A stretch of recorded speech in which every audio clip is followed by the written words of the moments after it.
মানুষ হয়ে যদি আপনার মনুষ্যত্ব না থাকে তাহলে নিজেকে কখনো মানুষ মনে করবেন না। ছেলের বউকে যারা পর মনে করে, ওই শ্বশুর শাশুড়িদের উদ্দেশ্যে বলি, ওই শ্বশুরও একদিন ছেলে ছিল কারো না কারো, সেও কিন্তু পরের মেয়েকে বিয়ে করে আনছে। আর ওই শাশুড়িটাও ছেলের বউ হিসেবেই ছিল।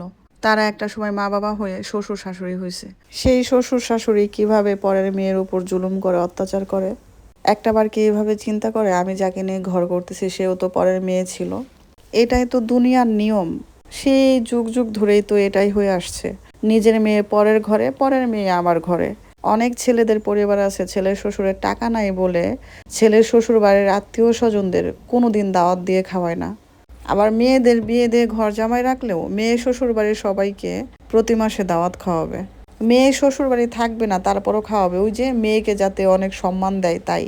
তারা শুধু চিন্তা করে নিজের মেয়ের মূল্যায়ন, নিজের ছেলেরও যে মূল্যায়ন আছে এটা তারা বুঝবে না, কারণ পরের মেয়েকে নিয়ে তার ছেলে সংসার করে এই জন্য।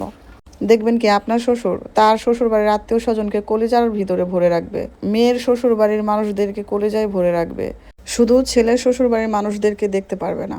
ছেলে যদি ছেলের শ্বশুর বাড়ি বেড়াইতে যাইতে চায়, যেতে দিবে না, বলবে তাবিজ করে দিবে শ্বশুর বাড়ি থেকে।